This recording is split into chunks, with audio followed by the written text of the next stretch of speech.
the Evolution Security Podcast.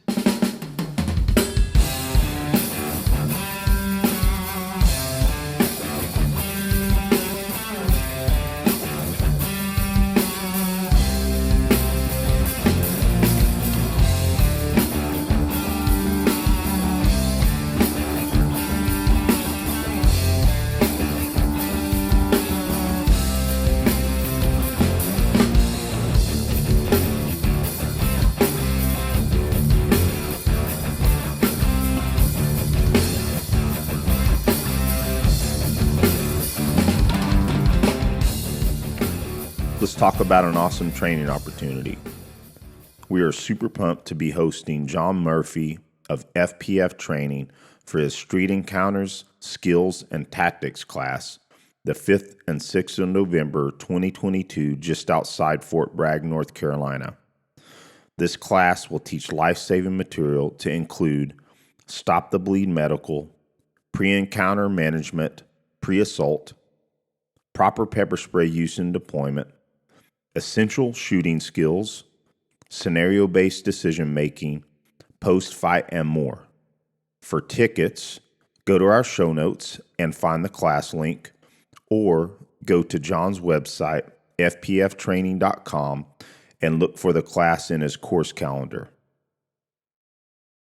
Ladies and gentlemen on the path, thanks so much for joining us here on the Evolution Security Podcast from your favorite digital source or on YouTube. We are on there now, starting to roll out some videos, so go check those out. Now, before we jump in here, we've got a great guest, Nick Delgadillo from Lift, Fight, Win, and Starting Strength. We're stoked to have you on, Nick. How are you doing, brother? I'm doing great. Thank you, guys. It's good to be on.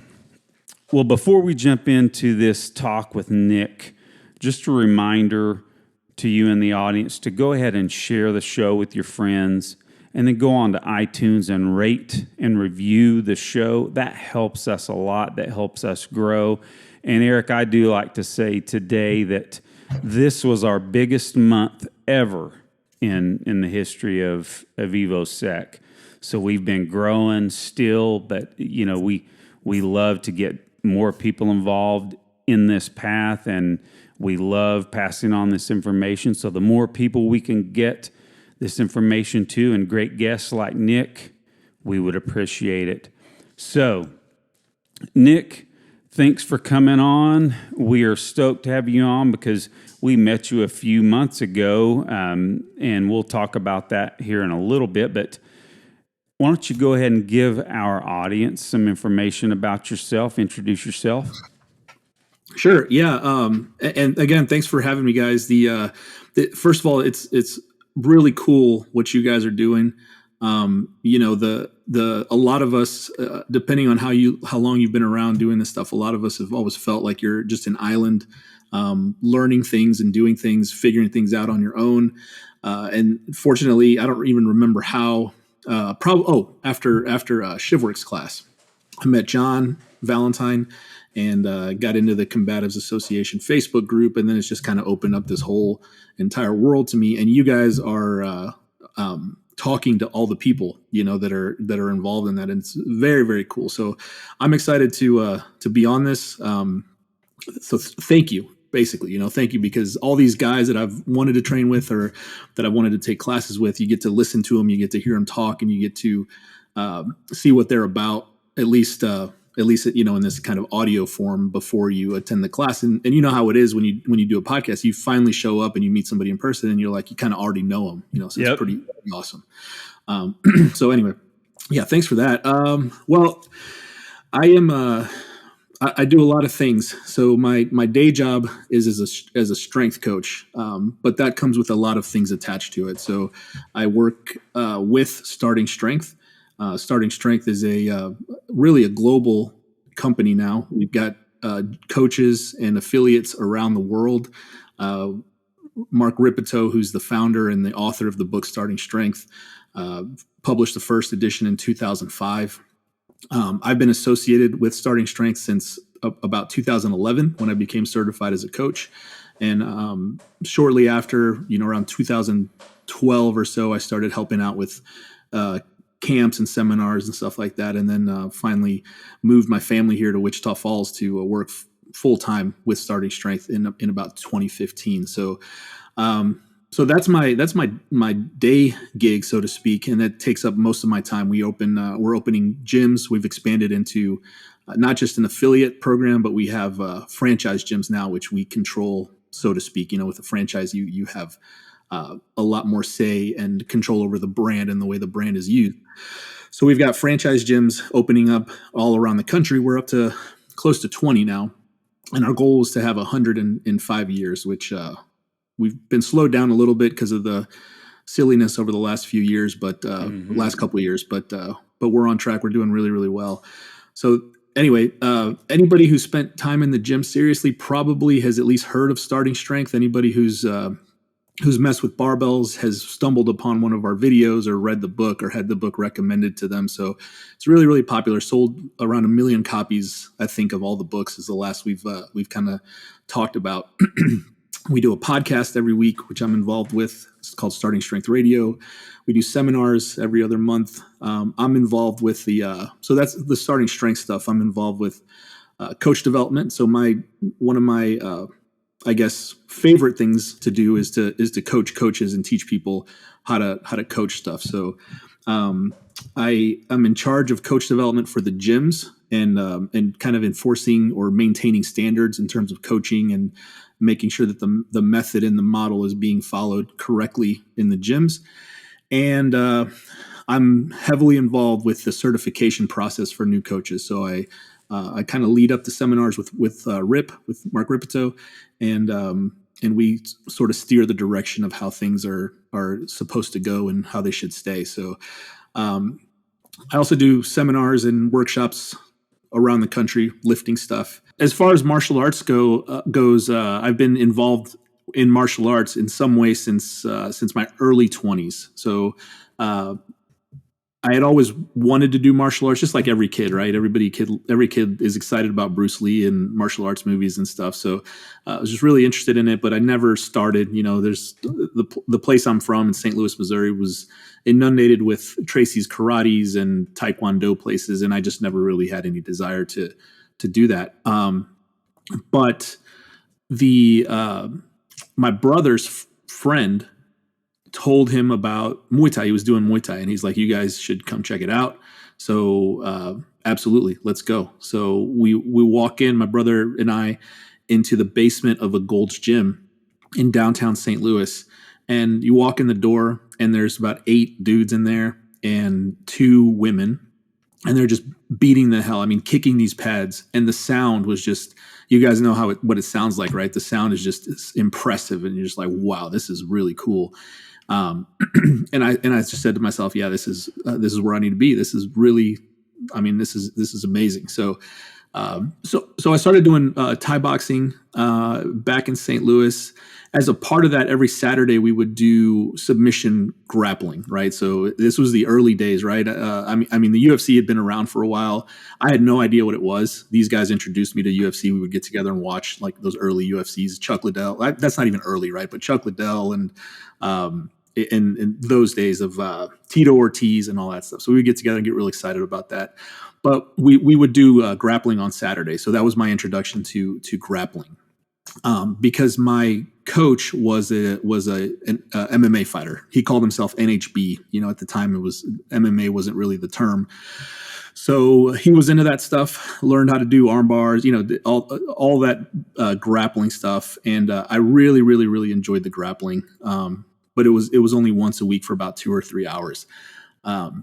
Things happened, and I got into working security as a result of that. We were involved with personal security, like really low level executive protection type stuff, and mostly event and venue security. So I was spending a lot of time, a lot of weekends, Thursday, Friday, Saturday, Sunday nights, running security from various bars and clubs and venues and stuff like that. So typically what would happen is, and I'm getting into this because it kind of ties into my self-defense stuff. So the deal was that this guy we were involved with was pretty well known in terms of security stuff around St. Louis. So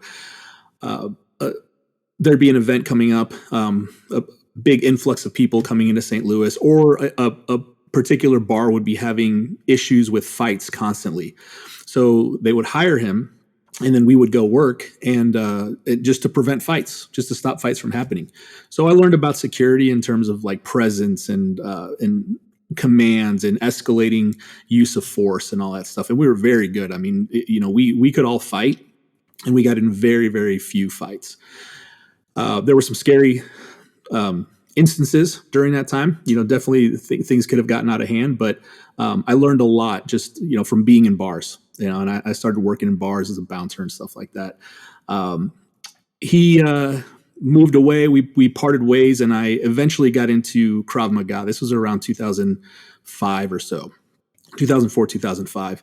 And that was another one of those deals. I walked into the place, and after doing Muay Thai and grappling for a while, you walk in, and the instructor was is an Israeli guy.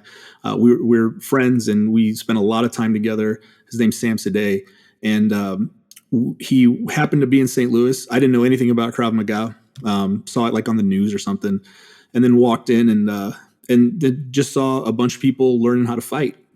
And it was pretty cool. So I got involved with that, and the quote unquote realistic aspect of that really, really appealed to me, and started teaching that very soon after. So within about 6 months, I was going through the instructor certification process. Went to LA, did their whole ridiculous hazing that they do out there for instructors, and then started teaching. So that was my entry into teaching adults, and not that I hadn't been teaching adults, because I'd been teaching people how to do security and self-defense and stuff with in kind of the prior life with the bar stuff. But the people you encounter who are interested in security and who are interested in being MMA fighters are obviously different than the people who are paying $150 a month for a membership to a Krav Maga studio, right?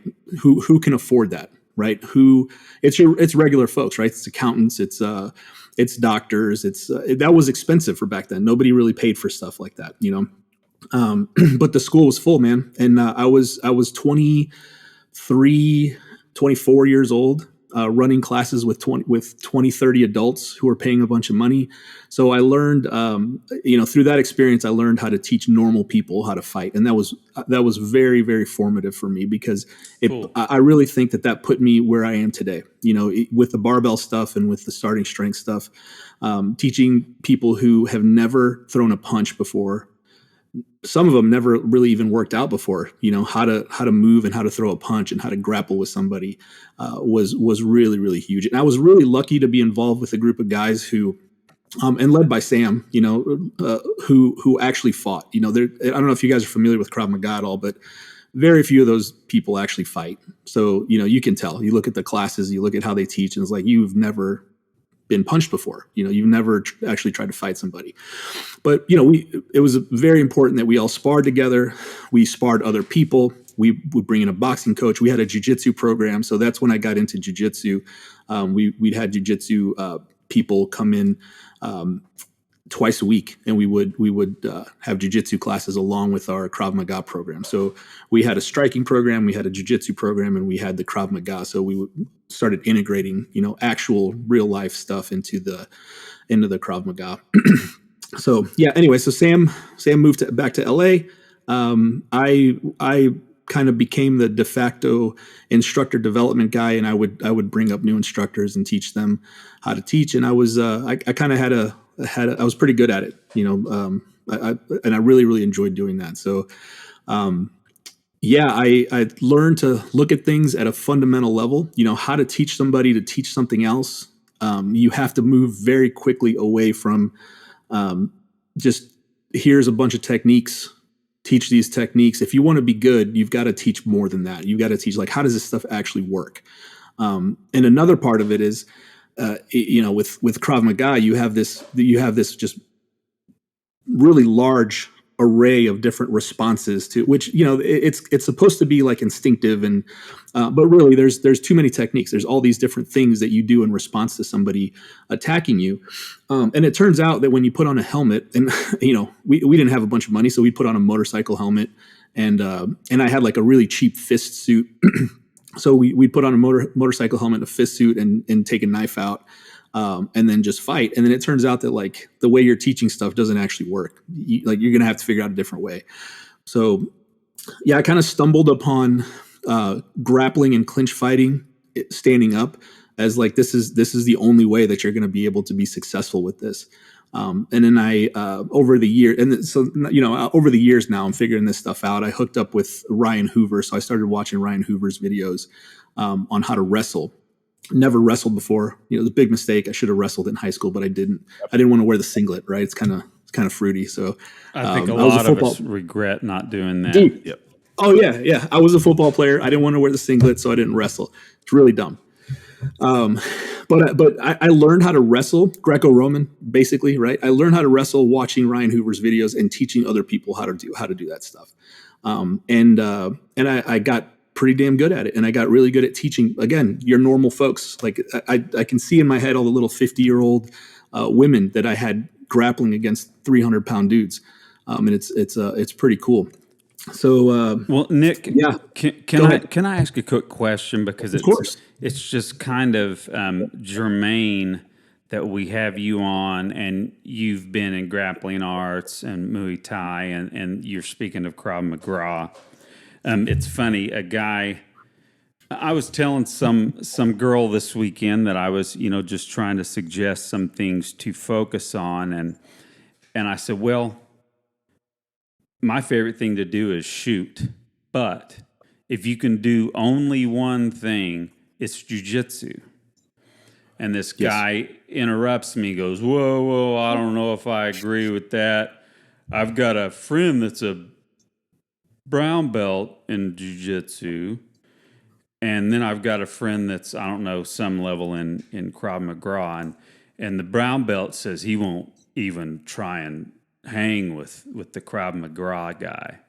So I know it's controversial, but it would just be interesting to get your take, because you seem to allude to it. But when it comes to someone decent at jits and someone decent at Krav Maga, where does that come out? So it's a great question. Krav Maga, when we say Krav Maga, there's so many things that could mean. There's no one thing that's Krav Maga. Now, when I was involved with it, there was one organization. There was maybe two organizations that were kind of the main ones that everybody followed. But I mean, now it could literally be anything. There's so many different people doing different things and certifying people.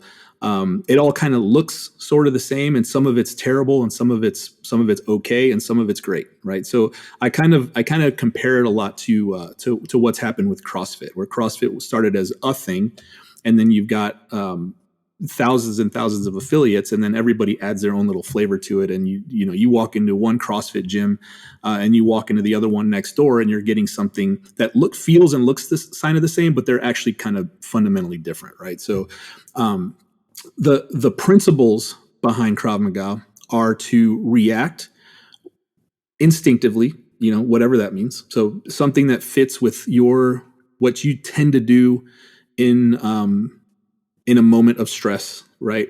And then to counterattack. And that's probably the more important thing, is the counterattack part of it. Now, usually that involves some combination of striking and moving. And that's the part when I refer to not working under real life conditions with the helmet on and actually hitting each other. That part doesn't work. Now, it'll work if you're 250 pounds and very, very strong. You hit a guy and he's going to stop for a second, right? At least for a second. But it's billed as this program or this system that works for anybody. So whether you're big, small, and that's what every martial art does. It's like the little person can take the bigger guy, right? But hitting somebody in the groin or punching them in the face or elbowing them is not going to get you very far. especially if you're small. You're going to get messed up, right? You've got to be able to handle yourself in the transition between striking and disengaging, or striking and going to a weapon. And that's what clinch fighting gets you, right? It gets you. You're always going to pass, unless you're out, unless you're gone, right? Unless you're you get attacked and you take off and you're faster than the person who's attacking you, or they decide it's not worth it to chase you. You will pass through clinch range. You have to, right? When somebody chokes you, Krav Maga is big on like teaching people how to get out of chokes initially. Somebody chokes you, and the technique for breaking a choke is very simple. It's very effective. But then the follow-up is to immediately like throw a strike to elbow or knee the groin or something like that, which is fine. But if that's your only option, you're not setting people up for success. The problem is that it's way easier to teach somebody to defend a choke and throw a groin strike, or defend a choke and throw a headbutt or an elbow, than it is to teach somebody how to pummel for underhooks, and how to make space, and how to manage their hips and manage posture and manage position. That's very difficult to teach people to do within those ranges that are very uncomfortable. Even though Krav Maga is like realistic self-defense, it all happens in a very comfortable range, right? So one of the first things that I started doing is putting people in very uncomfortable ranges through the things that we all do now anyway, through grappling, pummeling and getting underhooks, taking the back, all that stuff. So my point is that, to answer your question, is that in jiu-jitsu, you start there. You start in the uncomfortable place. You start in that range where you learn about leverage and positioning, and you learn about being very, very uncomfortable. And then you tack skills on top of that. Now, that's not the way jiu-jitsu is taught typically, right? You start accumulating a bunch of techniques. But fundamentally, just by accident, when you roll every time you go to jiu-jitsu class, you're learning that stuff, whether you realize it or not. So the fact that you're going against a resisting opponent from day one, you don't get a resisting opponent from day one in Krav Maga. You don't get a resisting opponent for maybe a year or 2 years, depending on how good the instructor is. Maybe less, right? But if you put a brand new accountant in a suit, and you say, today we're going to fight, and that guy gets hurt, you just lost a member, right? So you have to be better as an instructor. You have to be better as a coach to get people to the level of proficiency where they can train hard and train safely. And that's just not realistic for most Krav Maga places around. But it is realistic for jiu-jitsu because it happens every single day, right? So the point is that in jiu-jitsu, you're learning all of these critical skills, movement, positioning, from day one. And if you've gained proficiency to the point that you're a brown belt, you can fight, man. You can fight. You could take a brown belt in jiu-jitsu and teach them everything they need to know about Krav Maga in about 3 hours. And then you drill it a little bit, and it's or they just go to Craig's class, go to ECQC. That literally everything you need to know about Krav Maga you've learned between your years of jiu-jitsu and going to that class. It covers the whole thing. Dude, you're never going to have to deal with disarming somebody with a grenade. That's the kind of crap that exists in some Krav Maga curriculums. It's just so silly. It's so silly. So there's very few people out there doing it correctly. Ryan Hoover and his people are, for sure. I have direct experience with them, and beyond that, I mean, I don't know of many others that I would recommend. So when somebody asks me what should I do for self-defense, in most places in the United States, or probably the world, if you want to learn self-defense, go do jiu-jitsu. Because even if it's bad jiu-jitsu, you're wrestling with somebody today. Like when you go in today, you're probably going to wrestle with somebody. And that's valuable, right? You can figure out whether or not you want a better school or better coaches down the line. Does that answer your question? Most definitely. Thank you. I liked the opportunity to chat about that. And I'm not trying to get any whose kung fu is better than the other guy's kung fu. I'm not talking about that. But at the same time, when I'm deep in this stuff, and he's a good friend of mine, actually. He's a real smart dude. But we just kind of got in a little bit of a friendly debate about this. Right. And I just finally said, dude, I know what I'm talking about here. I'm not talking about some Krav Maga expert. I'm talking about this girl right here taking self-defense. Exactly. That's exactly right. And I still stand by, if you're going to do any single thing. Now, we don't want to just do jiu-jitsu. We want to do a lot of course, firearms and concepts of situational awareness. But again, what I say is it's very operative if you can do only one thing, jiu-jitsu. Right. And even if you're doing a Krav Maga or you're doing anything, if you're doing a striking art, if you want to be a complete fighter, or not even a fighter, right? Because that has some connotations. Let's just say you want to have a complete self-defense system. If you're not grappling, if you're not doing Brazilian Jiu-Jitsu, you're missing out. You're missing a huge chunk of the deal. So another recommendation that I'll give is, if you want to do Krav Maga, great, but look for the school in your town that also has a jiu-jitsu program. If they do jiu-jitsu 2 or 3 times a week, or they have a jiu-jitsu coach there who's teaching jiu-jitsu, that's solid. And take the jiu-jitsu class and take the Krav Maga class. That's fine. That's perfectly fine. But if you walk in there and they can't teach somebody how to pass a guard or do a sweep, you don't need to be there. If you want to learn self-defense, you're not learning self-defense. Like you're just kind of playing around, right? You're just pretending. We're honored to have Keepers Concealment as a sponsor of the show. If you have a modern appendix carry holster, it was probably influenced by their original keeper. So you owe it to yourself to check out what they have to offer for your EDC needs. Also, Spencer Keepers is a top-notch trainer. I've taken his AIWB skills class and highly recommend it. Go to keepersconcealment.com where you can buy a holster, sign up for one of his excellent classes, or inquire about hosting him in your town. For any Keepers Concealment products, use Evo Twins at checkout for 10% off. Also, Keepers Concealment is a proud affiliate of CCW Safe. They offer proven legal defense coverage if you had to defend yourself against a lethal threat.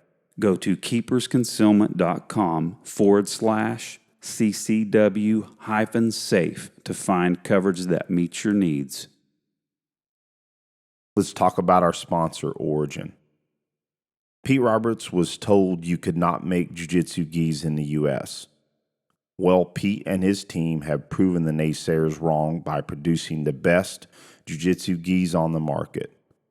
I, for one, love my Path gi.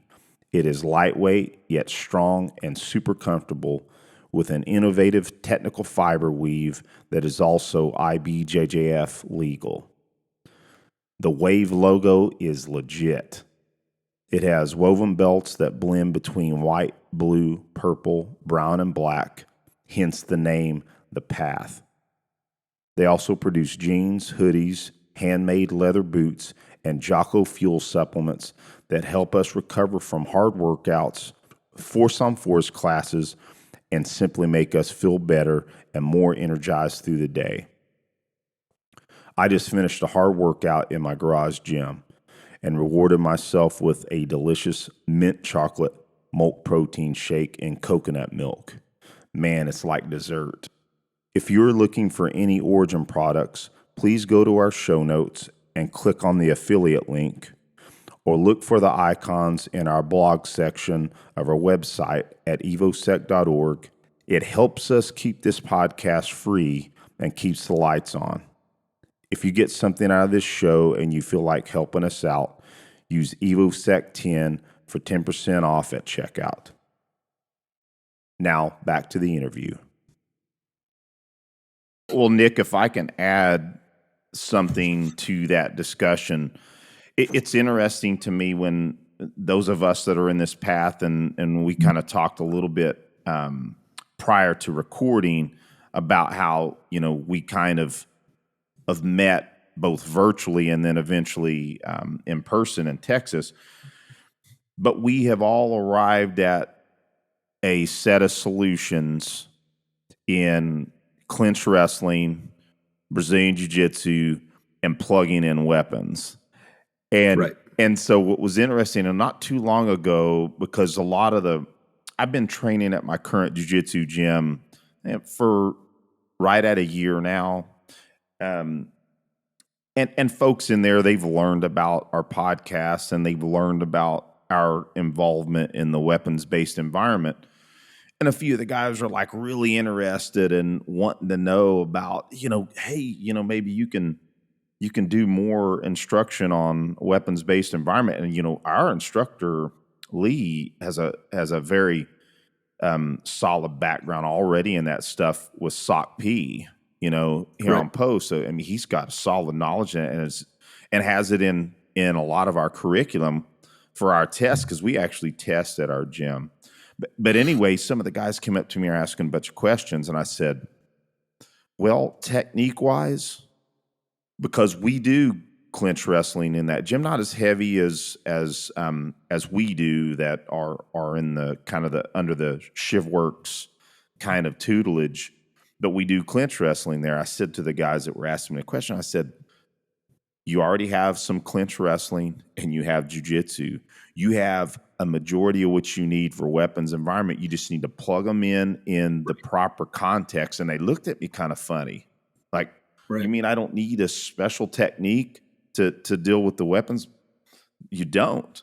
You need to understand the context. And yes, you need to work with it and understand the limitations of certain techniques. You got to definitely be aware of the muzzle, if you're grappling against a person with a pistol. But those two primary methodologies is the answer. And it's reductionist, right? I think that's what you were kind of hitting on, is the reductionist. You were talking about the barbell instruction. I'll just say right out, I know we're going to talk about that here in a second, but starting strength has several primary lifts. I can roll out squat, deadlift, press, cleans or power cleans, chins as the primary lifts, right? And bench. Yeah. And so to me, that's a reductionist system. I read the book quite a few years ago, and I remember when I was like, man, there's only a few lifts that I really need to focus on. Which I definitely want to talk about that further, because starting strength is absolutely when I'm lifting heavy, and I haven't been lifting heavy for a little while because I've had a back injury, but starting strength is absolutely the methods that I use, and it is a reductionist curriculum, just like what we're talking about in clinch and jiu-jitsu for weapons is a reductionist. Right. So, hit on that if you don't mind. Yeah, well, the thing is, we value us, the three of us and the people we're involved with seem to value efficiency and a result, right? There's nothing wrong with doing a martial art. I have friends that are heavily into traditional martial arts, and look, they may think they're doing something they're not. That's fine, but to some people there's value, or they may just be interested in just doing the art form for the sake of the art form, right? What I'm looking for is an outcome that results in me winning, right? In me winning in an encounter, or my students winning in an encounter, and how to teach, how to do it in a way that that integrates everything that needs to be integrated well, and that makes it trainable, right? Where you can actually train it and get better at it. So that all kind of leads to efficiency of the methods, efficiency of the systems, and efficiency of the teaching. And all of that, and this is the big appeal for starting strength for me and for a lot of people, right? But this is why immediately when I started watching Rip's videos and saw the book, it's like this is everything that I already do in barbell training. Because it's principle based. It's not just we squat, bench, deadlift, press, and power clean because those are Rip's favorite lifts. It's because those are because those are the lifts that make you the strongest in the shortest amount of time, right? And you can get strong in the gym doing 4-hour workouts, 4-hour leg days, and 4-hour arm days. But what's the trade-off? Life is all trade-offs, right? The trade-off is time, and the trade-off is wear and tear on your joints. And actually, in practice, it's also the amount of strength that you're actually going to gain, right? For most people. So we're looking for a big systemic stress.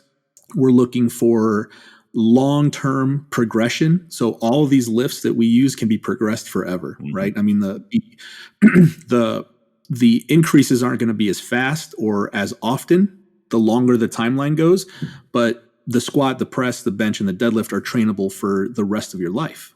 You know, even though your PRs might come a month later or a year later, but it's efficiency in terms of the movements, it's efficiency in terms of the stress on your joints, and efficiency in terms of how much progress you can make.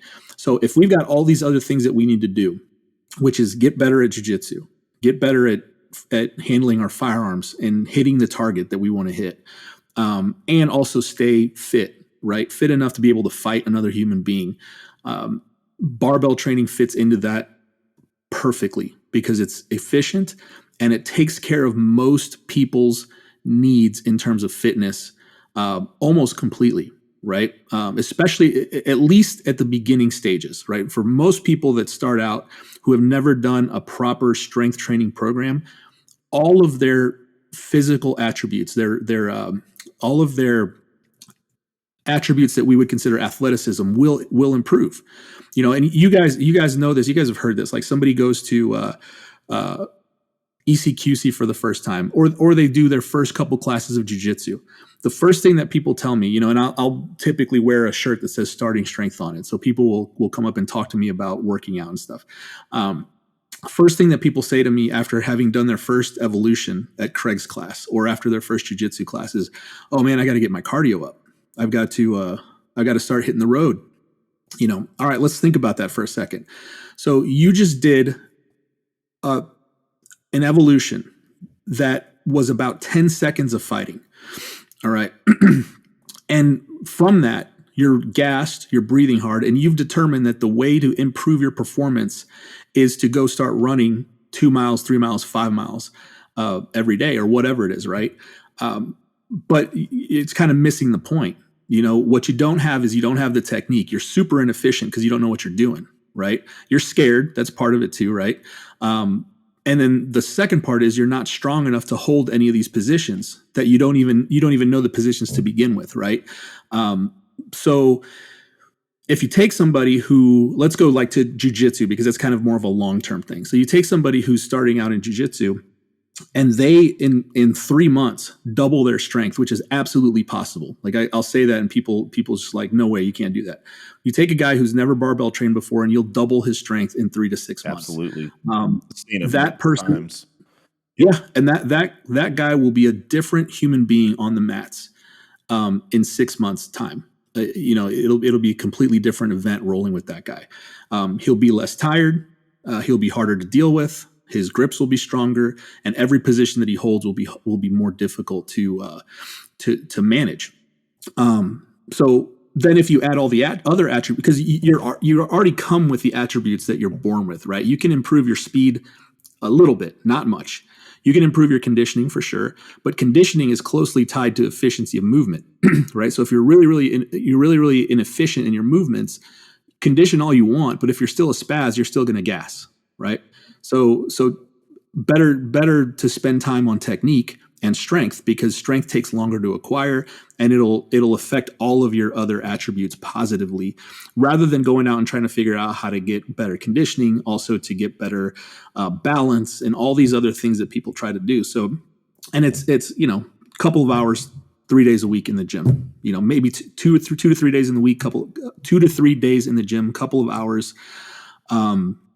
And that's all you need. And you kind of layer that on top of everything else we're doing. You don't need to, you shouldn't be spending 3 hours in the gym doing an arm workout because you're going to go to class and you're going to get arm barred, right? And you're going to have your shoulders tweaked around and you're going to have your neck pulled on. So these are all things that add to the accumulated stress on your body. So why not do something that's really effective and that,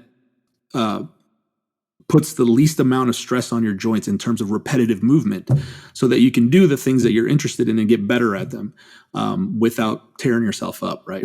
The problem is, guys, that barbell training is hard. Like it's difficult. right? There's way less like immediate return. Like you don't leave the gym with a pump every time. You don't leave the gym like feeling like you've been wrecked. So you don't have that kind of positive feedback loop. It's the timeline is longer. Again, just to bring it back to jiu-jitsu, like the timeline for feeling that, like you start jiu-jitsu and then you feel like you get good, and then you feel like you suck for a long time, and then you start to feel like you're getting good again, and then you feel like you suck again.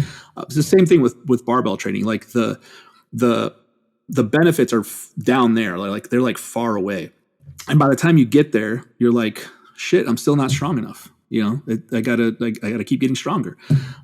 You see what I'm saying? So the positive feedback loop isn't like immediate. So it's more beneficial, but you don't get that like nice immediate return on investment where you're just like feeling good about what's going on beyond the first like couple of months, right? Then stuff starts getting really hard. So that's why people typically abandon it, right? People will do barbell training for a month or two, and then things start getting hard, and then everybody gets distracted and starts seeing like sexy things that they want to start doing, and they go in other directions.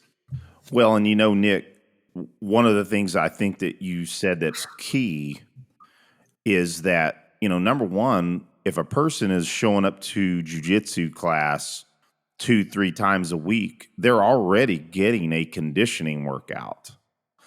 Yes. Why not add the strength component that, again, helps them become more efficient, and again, right, dealing with the stress on the joints and whatnot. That is one thing that I think is lost a lot of times when people start considering. I mean, they're not fighting. They're not an MMA fighter that may need to add some layers to their conditioning program for specific reasons. But yeah, I think that's good for audience members to hear, is that, hey, if you're showing up to jiu-jitsu and you're adding strength to it, you're probably getting the cardio that you need. You're getting more, you're getting adequate, if not more than enough, because again, your technique sucks. So every time you roll, you're getting more of a quote unquote cardio adaptation than you would if you were more proficient. And that's a great point, right? So you're doing, and that's the thing that gets lost on people. They feel like they're drowning. So the connection is, I need to get better cardio. But every time you feel like you're drowning, you're improving your cardio, right? You're improving your conditioning. So there's the inefficiency of the technique, and then there's any additional. And here's the other funny part: any additional conditioning you would need to do would need to match that level of intensity. Good luck. Like, how are you going to do that in the gym? Like, you can push a prowler, but that you're only going to do that at that level of intensity like one time, and you'd be like, nah, I'm good. I don't need to do this anymore. So getting on a bike and riding 15 miles or going out and running 5 miles it uses a different energy system. It's completely different. So my point is that conditioning is specific to the task that you're doing, right? So if you're already doing jiu-jitsu and that's providing a conditioning training stress for you, just keep doing jiu-jitsu, right? So kind of the flow chart that I always try to tell people is, if you are weak and you suck at your sport, and actually if you're weak regardless of your conditioning level or your technique level, the best thing you can do to improve performance is to just get stronger. All right. And do it in the most efficient way possible. It doesn't matter. It doesn't have to be starting strength. Starting strength is the most efficient way possible. Agreed. But just get stronger, right? So you, if you're weak, get strong. If you're weak, if you're strong and you suck at your sport, you suck at jiu-jitsu, the best thing you can do to improve your performance is to do more jiu-jitsu, right? You're already strong, so do more jiu-jitsu. If you're skilled, you're a purple belt, you're a brown belt, and you're weak, get stronger. Your conditioning will improve, because every time you roll, you're taxing your body at a higher level as you get stronger, right? So think of every movement as like a small conditioning event, or every roll is like a 5-minute or 10-minute or however long you roll. Every roll is a conditioning event. So if you're stronger, you're using more of your muscles. You're stressing your body at a higher level. So your conditioning will improve just by getting stronger. And if you're skilled and you're strong, right? That's very few people. And that's the problem. People think that they're skilled and strong, but they're not. That's very few people. We're talking about competitors, people who compete in a sport, in jiu-jitsu, let's say, and they're also very, very strong. Those people need to periodize their training. So there's gonna be times when they're focused on getting stronger or maintaining strength.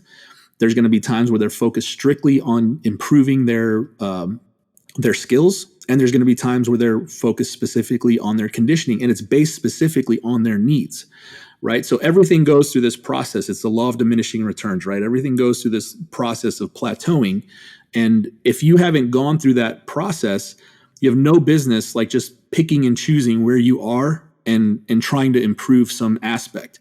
And that process involves improving your technique and getting stronger, if we're talking about kind of the most fundamental things that you can do for yourself, right? Does that make sense? Absolutely. And I will say, I'm going to use myself as an example right now, because I've been in and out of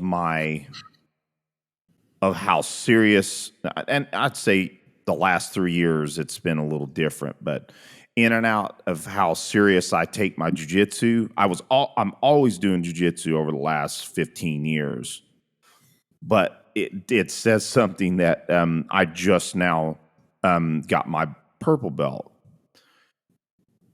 Add to it, I've always been in and out of how serious I am about strength development, and I'm going to tell on myself that some of it's been some injuries, some of it's been lack of focus, and also lack of understanding up until the last few years of what I really need to do. But to my point is, I had said, and I may even mention this to you down in Texas when we were at the Rangemaster classes, that after I met my purple belt goal, I was going to start focusing on strength again.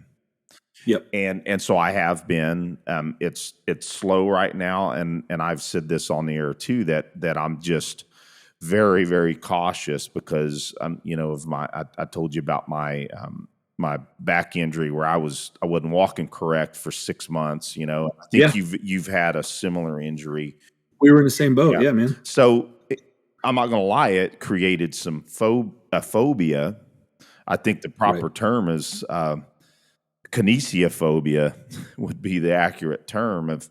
So I'm having to get over some of that. So I'm not lifting probably as heavy as I honestly could. So, but I'm breaking through some of that. But I'm absolutely, building into the starting strength programming that I did in the past as well.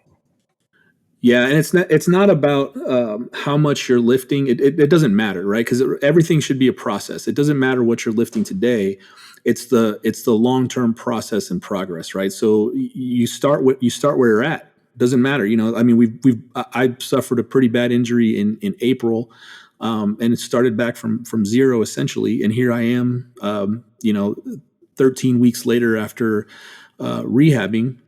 And I'm past, where I was before the injury in terms of my strength, and I feel great. And awesome.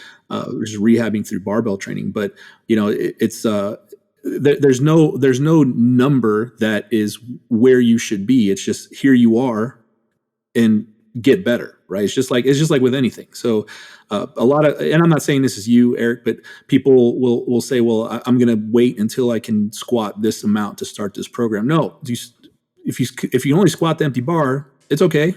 Next time, add 10 pounds, and then add 10 pounds, and then add 5 pounds. And then pretty soon you'll be squatting a whole bunch more weight than that. Right.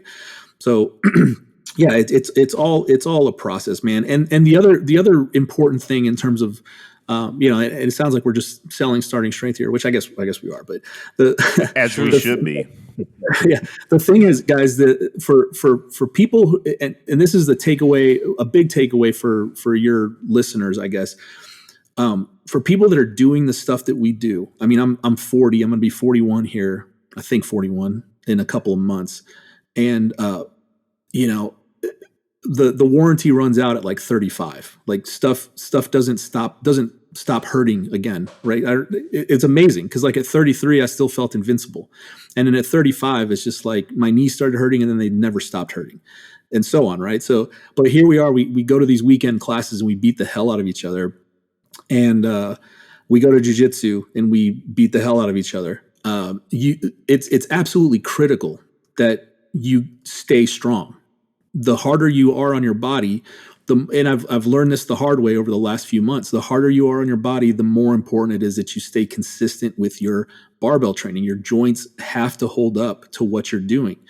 And the people who have been strong in the past, in high school or college, or have lifted heavy in the past, are probably at greater risk of injuring themselves seriously with the stuff that we do than people who have been sedentary, right? So, so if that's kind of the Pandora's box, because as you get stronger, it's important that you remain strong if you're going to be doing stuff like what we do. Because the minute that you back off, you can still produce a whole bunch of force. Your body still remembers, like people talk about muscle memory, right? Your body remembers how to produce force, but you're not conditioned for it, right? And that's what screwed up my back. I was going to classes, I was traveling all over the place, driving all over the country, hopping out of the car, doing EWO, and then getting back in the car, driving home. And in the meantime, because, it was inconvenient, I was missing my workouts, my workouts in the gym. And then, herniated disc, it pops, and then I'm on a cane for a month, right? And that's all just lifestyle stuff, So if you want to be doing stuff like this, if you want to be shooting and fighting people into your 50s, 60s, 70s, and you want to keep your joints healthy, you got to make them strong. And again, what's the best way to get people strong is to use barbells and to use a smart progression over time. Well said. And we want to get to talking about the Rangemaster class, but because we've never had a solid strength coach on our show before. Why we haven't, I'm not sure why, because it's something we believe in, espouse in. But can you, with that, because we want, number one, I'm going to have the Starting Strength book in the show notes and more information about starting strength so folks can click on that. But we also want them to get the book. So I'm not asking you to enunciate an exact programming set, but can you just give like a summary of what folks will be doing in starting strength? Sure. Yeah, it's super simple. I mean, it's really simple. And you can find this online. And by the way, we've got tons of videos on how to do the lifts and all that stuff. There's coaches everywhere. So if you go on startingstrength.com, you can find a coach, do a form check with them, or have them teach you the lifts, and then the seminars and stuff like that. So anyway, the point is that the resources are available, and there's lots of people. The program is designed, the book is written so that anybody should be able to pick it up and teach themselves how to do this stuff. So that's the aim of the book. Turns out that people don't really work that way, and they like coaching and they like being coached through a process. So that's cool. That's what enables me to not have a real job, right? But the point is that this is absolutely possible for people to do on their own. But the program itself, so starting strength is kind of two things. It's maybe three things. So number one is the analysis, or the the method for doing the lifts. All right, and that's really important because it's based on first principles: gravity, physiology, biology. Like, how does your body want to move a load, and how do your muscles and the joints and the cells and your organism respond to those movements. So we do the lifts in a very specific way, in a way that allows us to lift the most weight over the greatest effective range of motion, using the most muscle mass possible. Those are the things that make you strong, right? Turns out that those are the squat, the bench, the press, the deadlift. So there's the method in terms of doing the lifts, and then there's the novice program. There's the basic program. When people typically say I'm doing starting strength, they mean that they're squatting, they're pressing, they're benching, they're deadlifting, and they're doing 3 sets of 5 and adding 5 pounds. So that's the basic novice linear progression. Now, you'll go on the internet and people will say all kinds of things about how that's too simple of a program and it's silly, it doesn't work. It works when you're weak. It works when you're not strong. All right. So let me stop saying weak, because that's relative, right? It works when you're not strong. So the further away you are from your ability, your potential for producing strength, the more you will benefit from a very basic program. Additionally, if you've never done, even if you are strong, right? Even if you've got some experience in the gym, if you've never gone through a basic linear program like this serves as your entry point into more advanced or more complicated programming. So in other words, you start the process simply, and then you start making changes to your program as needed.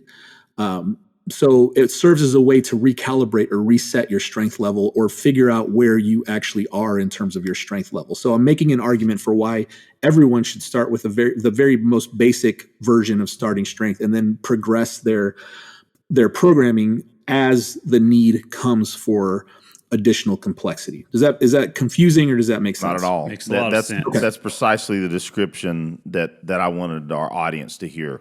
Okay, yep. Awesome. Good. Yeah.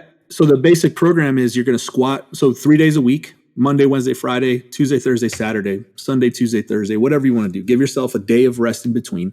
But you're going to go to the gym 3 days a week. You're going to squat every workout, and you're going to squat 3 sets of 5 at whatever weight you can do that day, right? It doesn't matter what the weight is on the first day. Just do something that your form is not terrible. Make sure you're squatting to depth, and it's something that's not beating you down, right? Go into the gym next time, add some weight. Might be 20 pounds or 10 pounds at first. Eventually it's going to be 5 pounds, maybe even down to 2 pounds if you have the equipment for that, right? So the goal is to add weight to the squat every single workout. So you're going to squat every workout.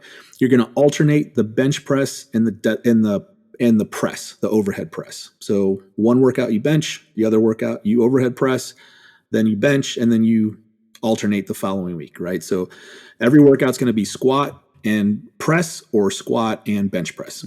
Then the third lift of the day is going to be the deadlift. So you're going to squat, press, deadlift, squat, bench, deadlift on alternating days.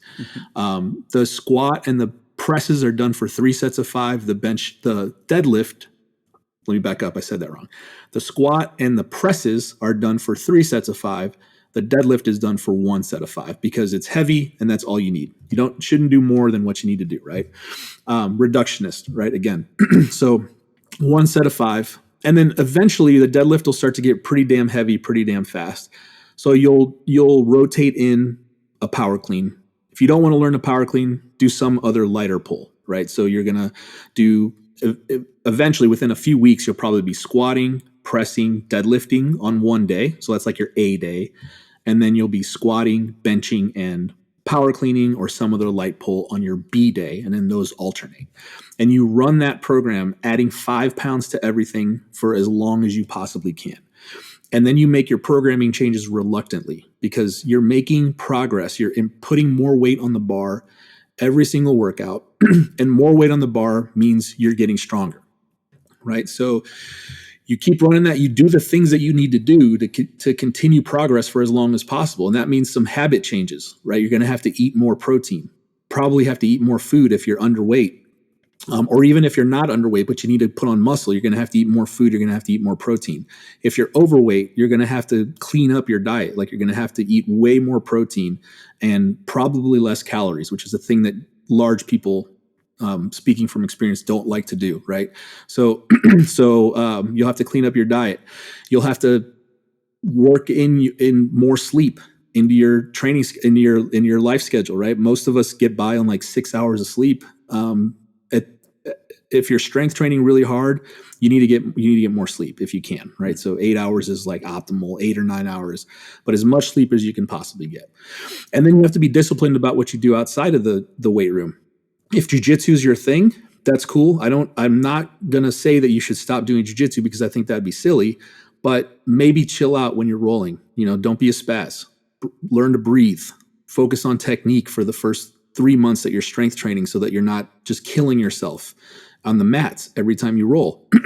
Try to roll technically, try to learn technique and not win every single time you roll, or be okay with losing when you roll. Good point. Right? Just be okay with losing. And then once you'll benefit from that from the jiu-jitsu side, obviously, right? But if you're getting stronger too, then, once your training, your strength training has progressed to where you're not making that regular workout to workout progress, you kind of pump the brakes on the strength training in terms of progress, like still train the same amount of days, but you slow down your progress And then you can start ramping up your intensity in jiu-jitsu if you want to, right? I mean, you might not even need to, right? If you're getting real technical, there might not be any need to go back to being a spaz, I never advocate for going back to being a spaz. Nope. So I try to trick people into like learning to not be a spaz as early as possible, which is like the hardest thing to do. Is, but yeah, so beyond that'll run, most people get 4 to 6 months out of that. If you're really paying attention and doing everything you need to do on the recovery side, 8 to 9 months. If you got a young guy, someone in their 20s, it might even go longer than that in terms of like regular workout to workout progress. And then as things slow down, you just kind of start manipulating your training variables. You take away heavy days, like you just slow things down. And there's various different ways to do that. But you're out of what we call novice programming. And novice programming just means that you can add weight to the bar every time. Doesn't matter if it's a little old lady who can't squat all the way to depth, or a guy who's played college football and can squat 315 on the first day. They're both novices because the next workout they can add more weight to the bar. So then you move into a little bit more complicated programming where your progress goes weekly and then monthly and so on. So that's when things start to get more individualized. But everybody and this is the overall larger point here, everybody who's not strong does the same program, regardless of what sport they're into, regardless of what activities they do, if their goal is to get stronger, everybody does the starting strength program, novice linear progression to start off.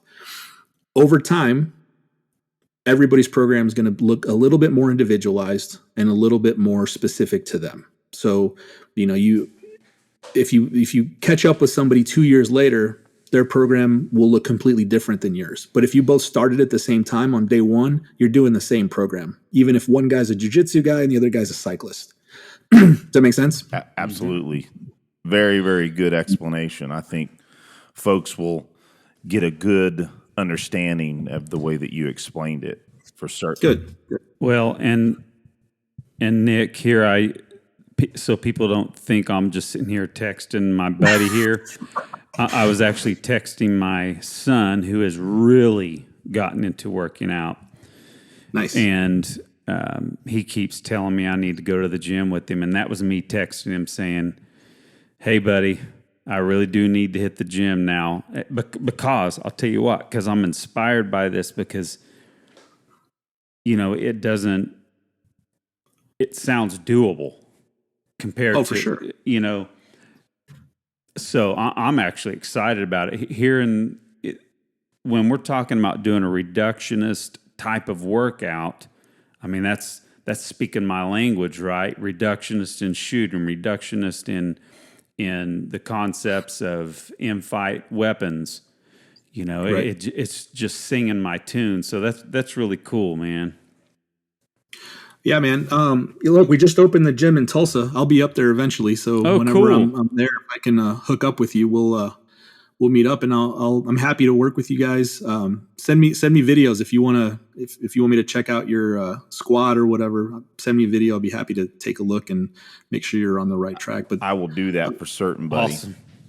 Yeah, but that's great, man. Yeah, it's really important. And I don't know. I mean, you guys look about my age, maybe a little bit younger, but dude, it's I wish we were younger than you. That's a nice comment since we're turning 49 in what? Oh, damn, really? Yeah, we'll be 49 on Friday. You guys are old as hell then. We are. Now, yeah. But like I always say to everybody, and this isn't a joke, just an aside, I'm still 19 years old on the inside, and I'm not just saying that. I'm 19 on the inside, so it's pretty dang cool. Yeah, man. Yeah, it's really important for us in our 40s, 50s, getting into our 50s. You gotta be doing this. And the thing is, man, people wait until it's too late. Like there's and not too late. Let me not say too late, but our gyms are full of people who walk in their 60s and 70s, and they're coming in because they have to now, right? I mean, they've taken a fall. Their bone density is super low. They've got their insulin sensitivity is out of control, their blood sugar is high, all these things. So now you don't have a choice. It's like, do this or the next 15, 20 years of your life are going to be awful. Right. So, the sooner the better, right? The best time, it's like the same thing as we tell people about jujitsu. The best time to start jujitsu was when you were 6, right? The second best time is like a week ago, right? And the third best time is like right now. So it's the same thing with strength training, right? You got, the sooner you start, the better. Well, Nick, if I can, and I could be remembering Rip's enunciation of why it's important to be strong when you're older, and please correct me if I'm wrong, and maybe you can phrase it for me, but essentially I've heard him say several times something of the sort that when you're older and decrepit, that you don't die because you don't die earlier because you're old and decrepit. You die earlier because you're weak. Something of that sort. Yeah. Can you? I may have that wrong, but that says a lot to me, and it says a lot to a lot of people out there. That I think there's validity in that. I mean, I think you go down a lot faster in your later age if you're not strong. Yeah, the problem is that, and you know, you guys have probably experienced this firsthand. I have for sure, and I think a lot of people who have grandparents and parents, you know, who people in their 30s, 40s, 50s who have grandparents and parents have seen this firsthand. But it's, you know, you get this very rapid decline. And it's very closely tied to activity levels and muscle mass, right? You get smaller, you get weaker as a result of being retired and not doing as many things, right? So you're losing lean body mass, like you're literally losing muscle and you're losing bone density. The thing is that you don't just die though, right? You get this very rapid decline, and then you stay there for however long you can manage to stay alive. Like being able to stay alive doesn't take a whole bunch. And, you know, and any nursing home is filled with people who are holding on for years, man. And it's like, what kind of quality of life is that? Yeah, that's the point. Where somebody's having to take care of you. You can't move on your own. You're at risk of falling. You know, you fall, you break your hip, and that's it. That's a death sentence. Now you're not moving at all, right? And then you get an infection, and then it's over. But in the meantime, you've got people changing your diaper, and you've got people feeding you, and, you know, taking you to game night and stuff like that. You know, the point is to make the candle burn bright, stay strong, and stay healthy for as long as possible. And then when it's your time to go, you go, and you don't have experience that prolonged loss of quality of life, right? And whether that's in your 70s or 80s or 90s, great. But if you can stay active and functional as long as possible, that's going to be determined by, literally, guys, I mean, this is not an exaggeration. It's going to be determined by how much muscle mass you're carrying. You know, if you get pneumonia at 70 and you're big and strong, even if you're carrying some fat, but you're big, right? You're strong, you're probably going to be fine. If you're an underweight, little skinny old guy and you get pneumonia, you're dead. You know, does that make sense? Oh, yeah. You know, so yeah. I mean, older people need to be bigger. They need to carry a little bit of fat. They need to have some muscle. They need to be training. So and that's gonna keep them healthy. And you know, Nick, that's why I think Starting Strength is such an awesome program, because you can go on your guys' websites, the various Starting Strength websites and the main website, and you can see 70, 80-year-old people lifting barbells. Yep. And man, I remember when I first discovered you guys, is that was one of the things that appealed to me. It's like, it does not matter how old you are right, to do barbell training. So yeah, it's pretty cool, man. I was in Portland, in Beaverton, Oregon, which is right outside Portland. I was there last weekend doing a workshop on the squat and deadlift, and there was a woman there, Patty. She was 71, and she discovered, you know, she was having health issues. She was very underweight, and she discovered Starting Strength awesome. a couple years before meeting her this weekend. And yeah, you hear this story all the time. It's like, it changed my life, gave me my life back. I can do things, I can be active again. And the guys, guys in their 40s and 50s that have back pain, they walk into our gyms and they start working with a coach, and chronic back pain guys who 3 years of chronic back pain, it's gone in 6 weeks.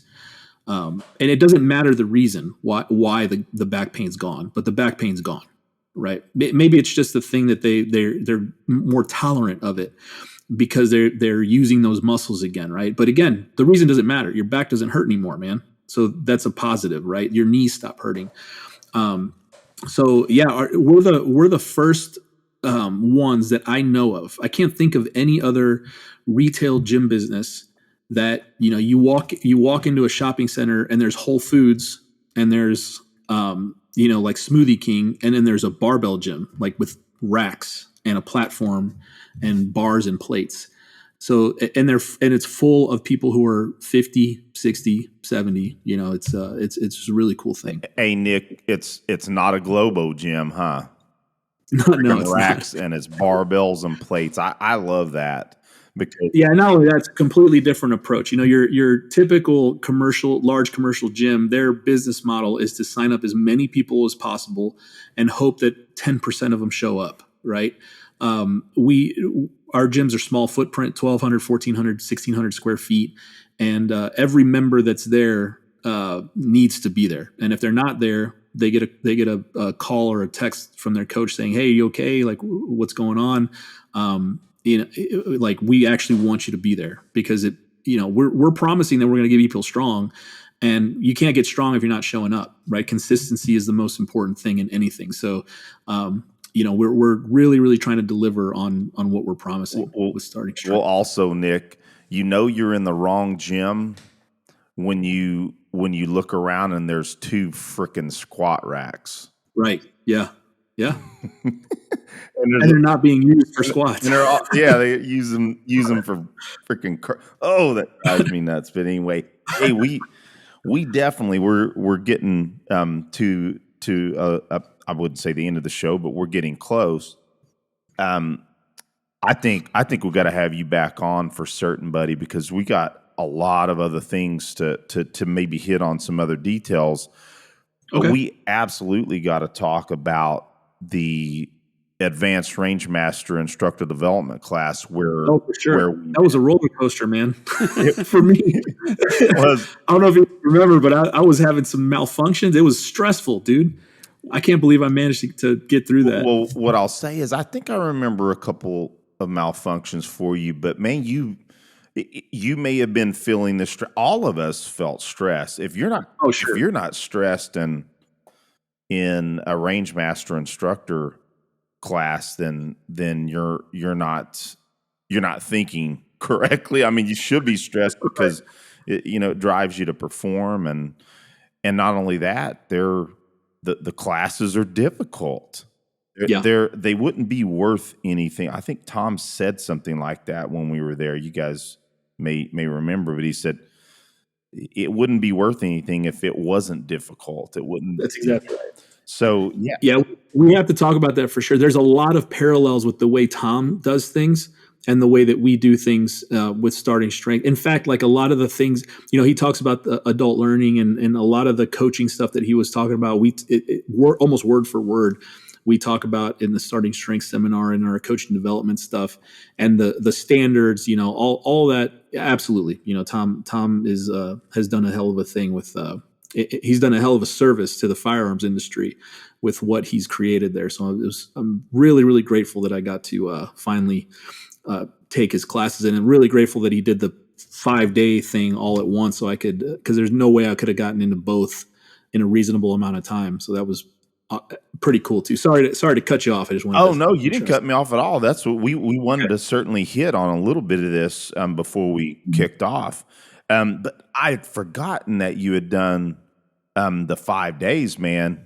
It was hot there, brother. Yeah.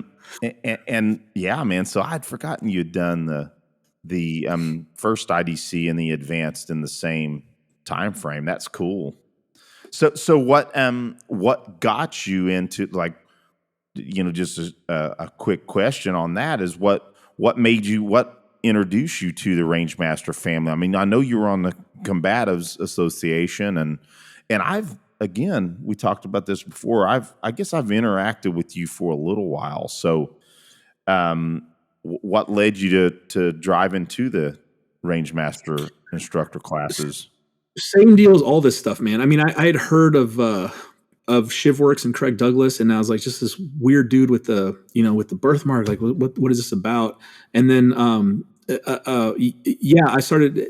There's not at least when I first started looking into it, there was not a lot of Shivworks stuff out there, so I didn't really know what it was, right? And then, and I saw a few videos, and I was like, yeah, that's really cool. And then, so that was kind of my entry point. I did the EWO in Dallas, like, I guess it's been almost 3 years now, 2.5, 3 years ago.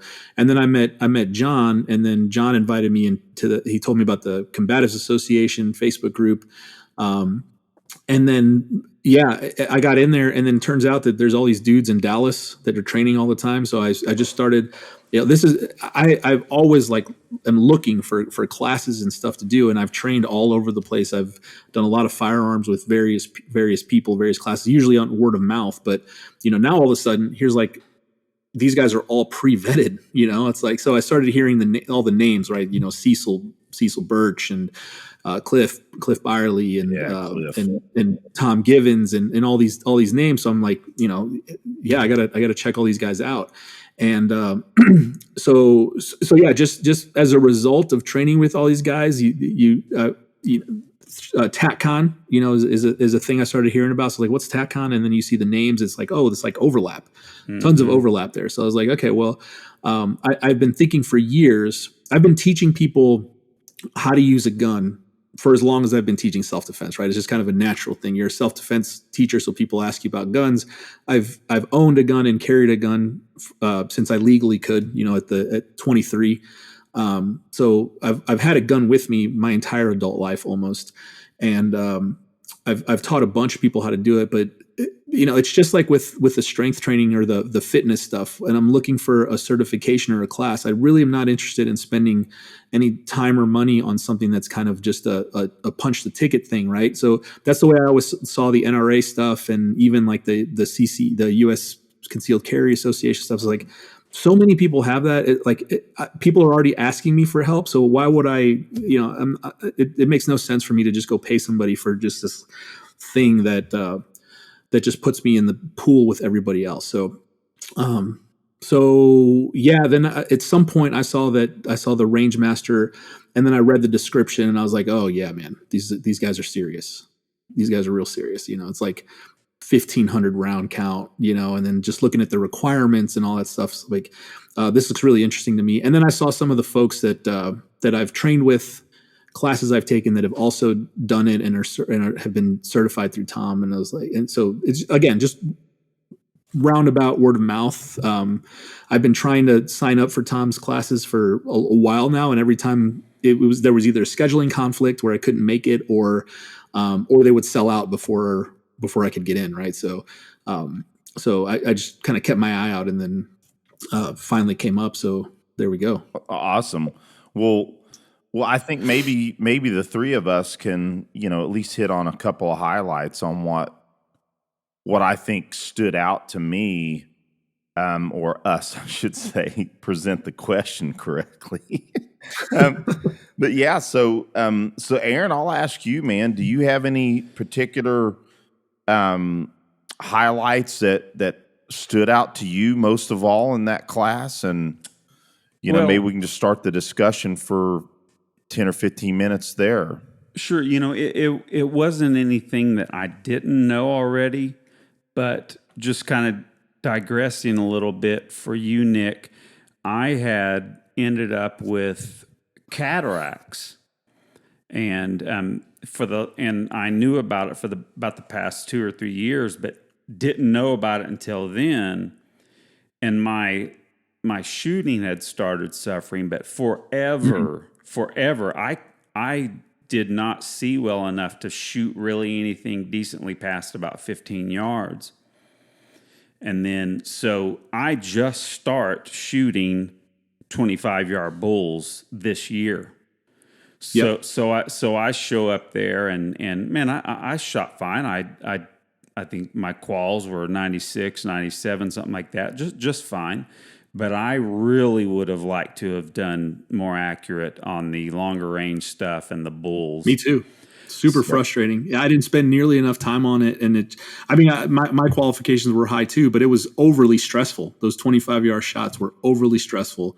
Where everything within 20 yards, it was fine for me, except for the constant double feeds. But the 25-yard shots were very stressful, and you're exactly right. I mean, I didn't prepare for it properly. Well, and so then maybe we can get this across to our listeners. They hear us talking about these classes, and some of our friends, I'm kind of tough. I know you guys are both really tough. It's and go through some pretty difficult things. For you guys to be stressed out in a class, it's probably a pretty serious class, huh? For sure. I mean, Agreed. It is stressful. Yeah, well, and Tom can make it stressful on you. He doesn't mess around. Even if you're a guy he knows fairly well, dude, he is on your ass if you do something. He's great, man. You remember? I don't know if we should say this or not, but you remember when everybody kept jumping the? Oh yeah. And I know. I'm telling myself, do not touch the trigger. And then this guy next to me pops one off, and then my finger goes boom right on, and I'm like, damn it. But that's exactly right.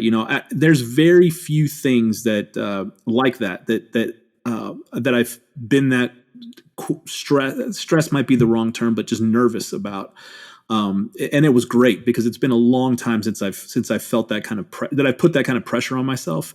You definitely feel it at Craig's classes before every evolution. Oh, yeah. You definitely feel that a little bit, right? But this is prolonged. It was 5 days for me of this, right? So probably the last time was when I did my starting strength coach evaluation back in 2011. So it's been a long time, since I've put myself through something like that, and it was very, very valuable.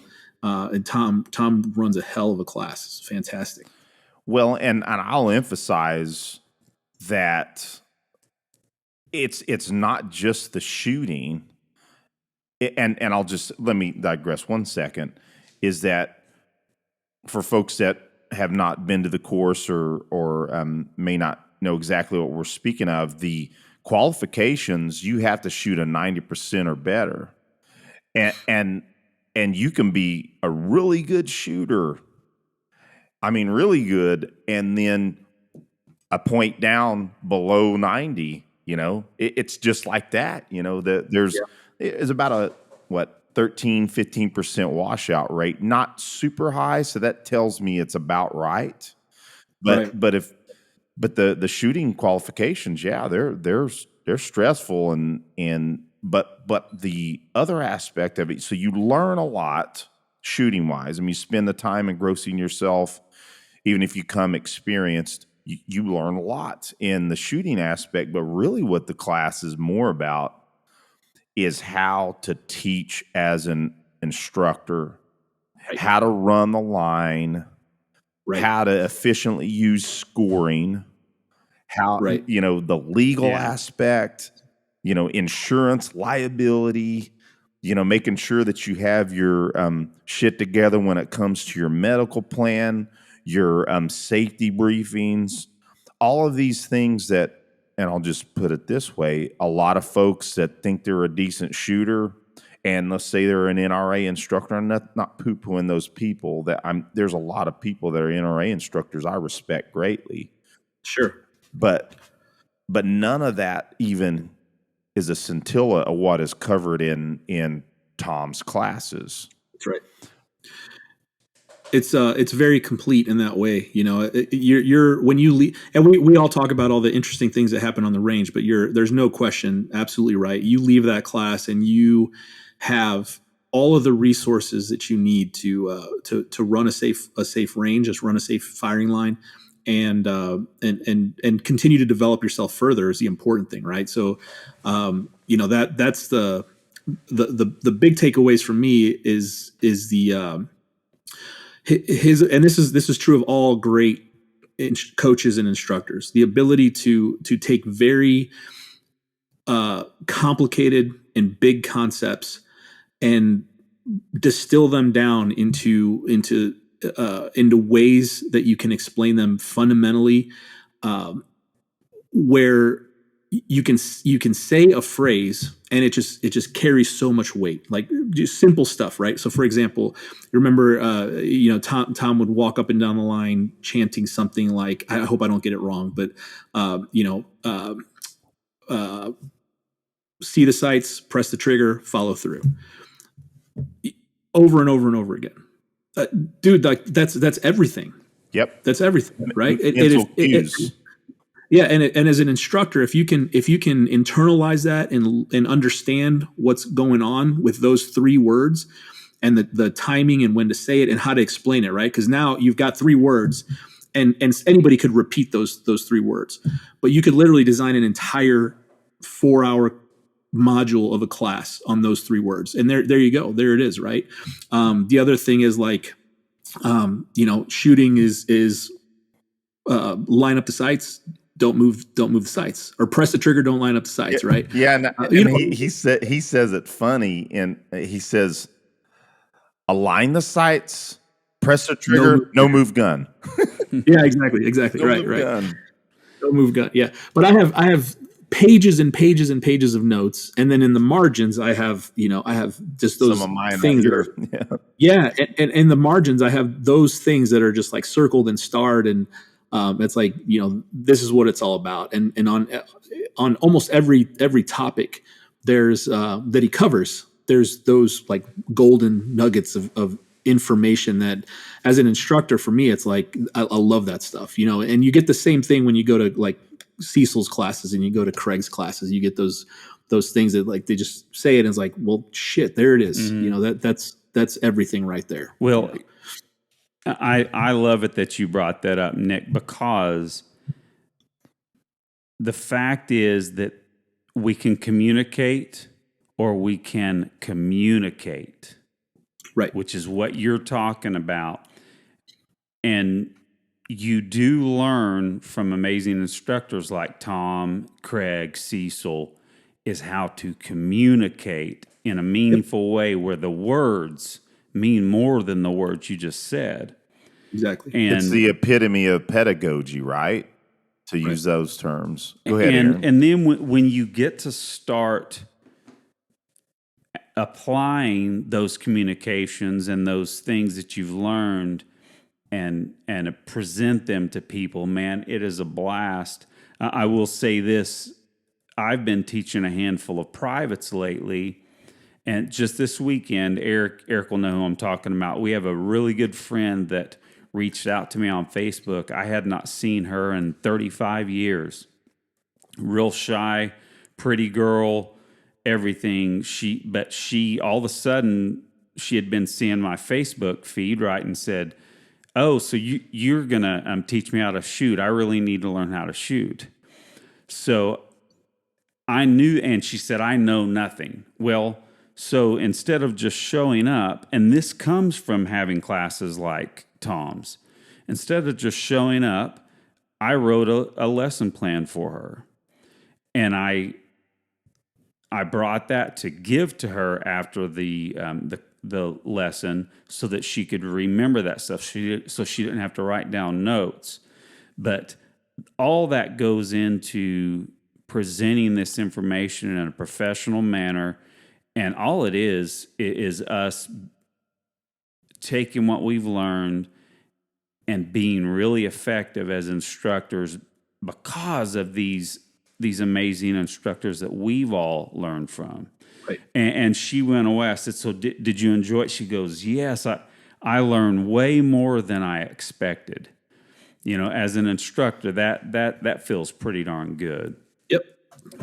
But yeah, it was a great class, and I'm glad we all got through it for sure. And Eric, speaking of, we'll have to talk to Nick offline. It's not on the books yet, but we have a really cool other instructor class that's going to be in North Carolina that we'll have to get you in on, man. So If I can make it, I'm there, man. Yeah. As long as my schedule allows. Yeah. Well, we are getting close to an hour and a half, so which seems to be about what our shows are. And hey, I don't mind that at all. It's a good length of show. But this does bring us to the most important question of the show, which is, what are your 3 favorite bands and or musical artists? Dude, I saw this on your notes and I forgot to prepare. Okay, that's a tough one, and you guys know it's a tough one because you're into music, right? So it's really hard to do this, but music has been a big part of my life, probably more than your average person. I mean, I played instruments. Yeah, I played instruments. In middle school, I played guitar. I was in a band in high school. So point is that like it's impossible to nail down one or two, right? But so what was the question? 3 favorite bands? Yeah, or that's always bands or artists, and the starting point is 3. If you can't narrow it down to 3, give us 5, or just start rattling bands off. I'll give you 3. Yeah, I'll give you 3. So it's always a moving target, right? Because sometimes it is, buddy. It is for us as well. Things bubble up fast. But I'm one of these guys that's stuck in the 20 years ago, right, or 10 years ago. So. Man, I've been listening to a ton of the Mars Volta. Okay. Cool. When you go to like my Spotify, your recap for the year was like mostly the Mars Volta. That's a cool band, definitely. Awesome. Yeah, it takes some. It's a acquired taste probably, but that's cool. Very interesting. My favorite band, probably going back to like the late 90s to my high school years, is Deftones to this day. Oh, nice. Deftones. Yeah. And then, man, for the last like 2-3 years, for some reason, I've been listening to a ton of Fiona Apple. I don't know if that helps you guys at all, but just a ton of Fiona Apple. Don't know. Yeah. Oh, Fiona Apple is great. And my favorite drummer plays on most of her records, who is Matt Chamberlain. Yeah. Oh, no way. Okay. That's good music for sure. Yeah, but I'm really into a lot of like heavy metal, and everything in between. Well, give me a couple, because I'm into a little bit harder rock. I don't listen to it as much anymore, but Aaron can attest that was in our youth. I kind of diverged a little bit from some of what we did into some heavier music. Give me a couple of heavy bands. Out of all the heavy bands, my favorite to this day is still Zayo. Okay. Zayo, Norma Jean. I'm a big fan of Norma Jean. So there's a record label called Solid State that I liked almost everything that they put out. This was like years ago, right? Years and years and years ago. I'm totally out of touch with anything modern. Like I have no idea what the kids are listening to. Well, you know why that we're out of touch with modern music, and we sound like dude, I can't believe that there's nothing. The new music sucks. I know, but look, man, we sound just like our parents and our grandparents. Exactly. I was going to say that. There can't not be good music coming out. There can't not be, right? It's got to be out there, and we may appreciate it later on. I don't know, but and it may be more mainstream. But I was hugely into Pantera. Was one of my bands, and for sure. And of course, I'm still, and again, more mainstream. But I love Metallica as well. Yep. But you mentioned the Deftones. I don't know if you were tracking. So my favorite drummer is Tim Alexander of Primus, right? And I don't know if you knew we had him on our show. I do, yeah. And he mentioned that Deftones is one of his favorite bands. Yeah, they started as kind of a fairly straightforward, just kind of pretty accessible kind of metal, sound, and then they've just developed a lot over the last 25 years or something like that. But I've been to more Deftones concert than any other band. Oh, nice. Yeah. Very cool. And I know I'm bringing up bands. This isn't the normal, but I don't know if you guys know that Megadeth is coming out with an album. Yeah. I saw that. And the only reason I bring that up is I'm not hugely into Megadeth's music. They had some cool tunes. But man, I respect Dave Mustaine. I mean, he seems to be a solid conservative. He's a purple belt in jiu-jitsu, and he's a pretty smart dude. Yeah. So, well, I don't know what the audience thinks of this band, but I was actually, so every time you would say an accountant getting strong or whatever, I would, because I'm an accountant too. But it's funny, every now and then when I need to buckle down and get some tougher stuff done at work, I concentrate better with heavy music. And so that's when I'll either listen to some old Metallica, from my youth, but I was listening to some Breaking Benjamin today, which if I need some louder stuff, that guy, I know the lead singer's kind of a goofball, but man, there's some really killer guitar riffs and grooves. So, absolutely, they're one of my favorites too. You were saying? I used to nap and do my homework with just people screaming and loud guitars and drums in the back. And I guess it comes with getting older, but I can't focus anymore. But yeah, man, it's like if I needed to study, it was with Pantera or something playing in the Korn or some band playing in the background. It was pretty wild. I would take naps middle of the day with loud music on. Well, if I was trying to concentrate, I can't put on jazz or something because I want to analyze it.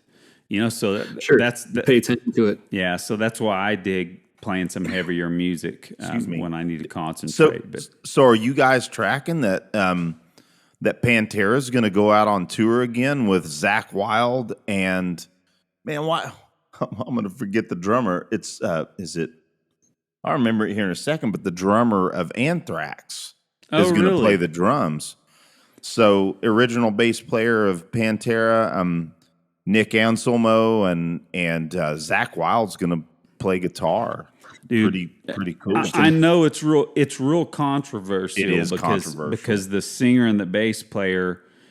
Of course, we all know Pantera was Dimebag Darrell and his brother Vinny, who unfortunately are both not with us anymore. But that a band with Zakk Wylde and those guys doing Pantera, I'd like to hear some of that.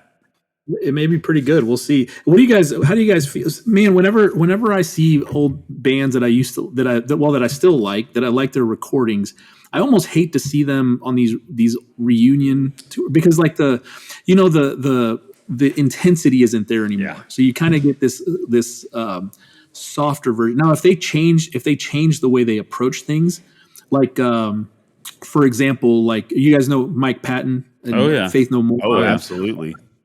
So he, he'll come out and do a concert, but he's not trying to do Mike Patton from the 90s. He's doing like Mike Patton today. So it's like a different show. It's a different feel to the whole thing. But you get like, I don't know, you get another band and they're trying to play the songs the same way they did back in the day. And it to me, it's just like, this is awful. I don't want to hear these guys in like the twilight or the sunset of their life. Playing this stuff that was like super intense to me back in the day, it was like because it's a different feel. Yeah. Well, to me, go ahead, Aaron. No, I'll let you go. I'm just thinking out loud. Go, brother. So I would say that the Pantera thing is a little bit. There's a dichotomy to it for me. Because at one point they were one of my favorite bands at the top, Me too. And so, I mean, and they were the band that I saw the most. And second to that is Metallica. But I saw Pantera. I can't count the times I saw Pantera. I was about to say Metallica again. Shout out to Matt Salyer if he's out in the audience, a very good friend. He and I went to several of those shows together. Aaron came and saw a show with me one time, just on the last second. We had a ticket for him. And that was a night when I was still with the old stick in the mud X-File. I was glad to leave her at home. Yes, honey. It's say hi to my wife. Now you're much better blessing. But I just have to say that, man, out of the heavier bands, I don't know if it got any more brutal than freaking Dimebag. Right. I mean, Yeah. and he cool specifically played through cranked solid state amps because of their clarity and just brutal and amazing technique. But he didn't have perfect technique, but he had this perfect technique for the riffs and parts he played. And man, I rarely get broke up about even people that die today, like unfortunately Taylor Hawkins dying not too long ago from a drug overdose in the Foo Fighters. But man, of course, with the situation how Dimebag was murdered, man, what freaking evil and devastating, But I don't want to drag this fun conversation down, but well, it'll be interesting to see if they can recreate that. And for example, can Phil Anselmo still run, have that stage presence that he had? I mean, I haven't seen him perform in a long time. Like it'll be interesting to see what that actually looks like, because the guy's got to be, how old is he now? I mean, he's older. He's older than Aaron and I. I mean, he's 50 something. He's got to be. And I've seen, because I researched it because I heard it was going on, and that every now and then when I try to take my mind off of, as much as I love because it is everything that encompasses me is what we're all talking about. But sometimes I'll dive into something just to take my mind off things. And when I saw that was happening, I kind of looked. I looked into what he was doing to try to figure some of that out, Nick. And I don't think he's going to be as intense. Oh, of course not. Just because of age, but he still got it. He still got the feel. Sound, and it'll be interesting. Now, I will tell you that my thought process, Dimebag can't be replaced, but man, if you got to have a guitarist come in and play and try to fill those shoes, Zakk Wylde, I think, is Dude, one of those people. Yeah. Zakk Wylde is a pompous jerk, but he's that East Coast in him. Upper East Coast. I forget where he's from, man. He's an incredible rock guitar player. Just ridiculous, actually. People will get offended by this, but he definitely was Ozzy's best player. Oh, absolutely. Even over Randy Rhoads. Again, sorry, guys. I hope I don't get any hate mail over that, But yeah, Zakk. And then Robert Trujillo played bass for Ozzy for a while, and of course he's Metallica's bass player now. Yeah. So, well, fun topic on music, man. See, this is why we asked this question. It's a great question, man. Rip is really into Chicago. I've always growing up, Chicago is like the elevator music band, right? But so it turns out I'm into Chicago, at least the first two albums. And he always talks about how Jimi Hendrix said that, what's Chicago's guitar player's name? Terry something, right? Jimi Hendrix said that he was a better guitar player than Jimmy was. You guys have any thoughts or ideas on that? The guy's good, man. Well, I don't know if here's any Chicago. Here's what Chicago is a great band. Yes. Multiple players. Funny, I can't believe I'm forgetting his name, but he was one of the singers, plays with some of the guys I play with here in town every now and then. Oh, no way. And, man, what is his name? Of course, it's not Peter Cetera, but yeah, one of the main singers, and he borrowed some of my gear not too long ago. But that's cool. But it was cool hanging out with those guys and seeing him perform some of those older Chicago tunes. But here's the deal with Jimi Hendrix.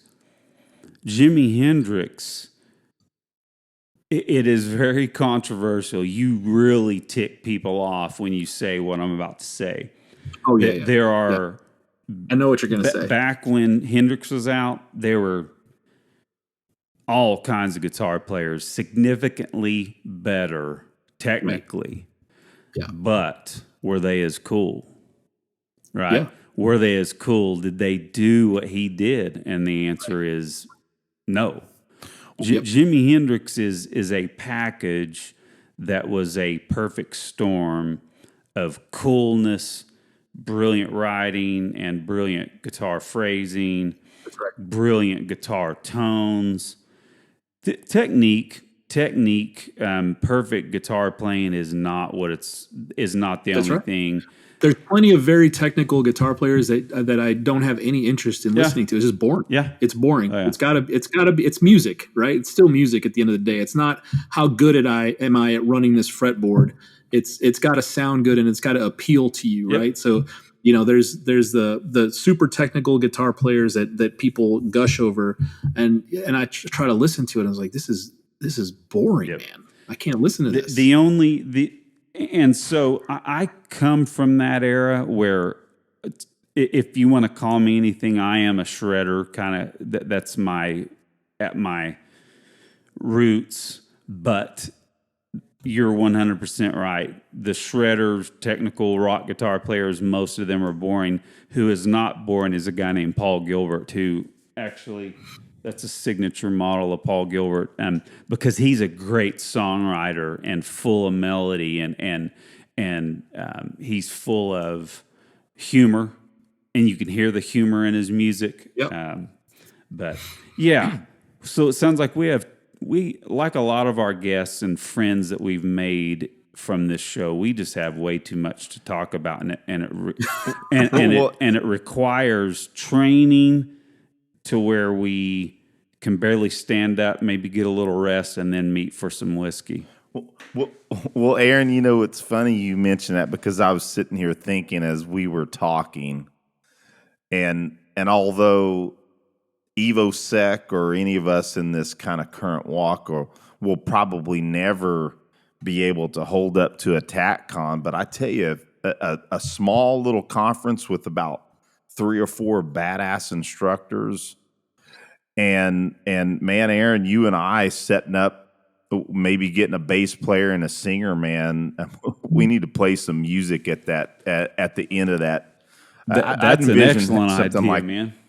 I envision something like that happening where we can, after all the training's done, Aaron and I can provide some entertainment to our buddies and instructors. I think that'd be fun. And Eric, you guys want to do it in Wichita Falls, Texas? We have all the facilities you'd need for it. Maybe we can do that. Well, let's put it together. And Eric, we also need to get Tim along too. Yeah, exactly. Yeah, and I hope he's listening tonight. Tim could sing and play guitar too, and you play drums. Well, man, that'd be difficult. I hope Tim's listening right now. I think he listens to us now. But Tim Herron, you guys talking about? Tim Alexander from Primus. Oh, Tim Alexander. Oh, yeah, right. Because we've been taught. Tim's going to take some privates with Aaron and I. Hopefully, we've been trying to arrange it. But yeah, Tim, if you're out there listening, buddy, maybe if we do put together this little conference. I know you're looking to get more training. Maybe we can invite you out as well. That'd be pretty badass. That'd be so cool. And seriously, him play guitar and sing, because we'd have the whole package. We just got to get a bass player. That'd be really awesome. All right, guys. Well, I'm going to go hang out with my fam and relax for the day before I got to go count other people's millions tomorrow. No offense to accountants. Hey, I take no offense whatsoever. I am not a typical accountant at all. So, accountants been good to me. Before we close out, as we're saying goodnight, I just want to say that it's cool that John Valentine has been a good friend of ours virtually. We haven't met him in person, but John had said at one point, "Man, you guys got to get together with Nick." And I think it was right after. Did you guys take the ECQC together? By the way, I don't remember. We did. Yeah, we were at the same ECQC. Yeah, we just happened to, I didn't know he was going. We just ended up at the same time. And we had talked a bunch. Go ahead, buddy. In between, yeah, we had talked a bunch and just ended up, we both showed up and we were both there. So it was pretty cool. Oh, so it just happenstance, kind of like what happened with us meeting. Because remember, we talked earlier about you passed us. I'm like, I know him. And you kind of said the same thing. But I wanted to shout out to John because he said, yeah, you guys gotta hook up with Nick and bring him on the show. And so we finally made it happen. And at the same time, got to train together, but that's just the start of it. I'm gonna get some coaching from you on my lifting, and we're gonna put something together. I bet you Cliff would like to be involved if it's in Texas. Have you taken any of Cliff's classes? No, same deal with Cliff. It's every time he's got something, I've got something. See, all the starting strength stuff is weekend. So whenever I am able to get something that's not starting strength related, it's months in advance, and it just hardly ever works out. But yeah, Cliff's I still got it. Cliff was at my at the first class I did of Cecil's, the first immediate action combatives class. Oh, cool. Cliff was there assisting, so I've met Cliff in person, and then I've saw him again at ECQC, I think. So I've seen Cliff, hung out with him. We sat next to each other at dinner and told me a bunch of insane stories. Mm-hmm. So he's an awesome dude. I want to get down to his facility. I'll say this, and we'll jump off here. Cliff's complete combatant class was phenomenal. Oh, awesome! It's a parallel vision of ECQC using some of the same stuff, but Cliff's take on it. Aaron and I had a blast. Oh yeah, taking that class. It's legit, man. So, with that said, Nick, this has been a blast, buddy. We're going to have you on real soon. Let's make this happen. Turn around and have you back on real soon. Okay, buddy? I'd be happy to, man. Yeah. Is it all right if I plug something real quick? Of course. We were just about to ask you. Yep. Yeah. So John Valentine and I and Rip are doing another lift shoot fight here in Wichita Falls. That'll be in December 17th and 18th. So I might try to make it to that. It's gonna be awesome. We did one in April. This one will be even better. So December 17th to 18th, there's 15 spots. So if anybody's interested, sign up because that'll go pretty quick. And we're lifting, teaching everybody how to lift, going out to the range, doing a lot of work with cert pistols for folks who are not familiar with guns, and then we're putting it all together at the end of the weekend on the mats. That sounds awesome. Badass. I saw you guys did that, and I monitored some of the write-ups, and it sounds awesome. If I can make it, I'll come out there, buddy. Awesome. Yep. We'd love to have you. Well, Nick, you have a blessed evening, brother. It's been great. Thank you, guys. This was a lot of fun. Oh yeah, lots of fun. You guys have a good night.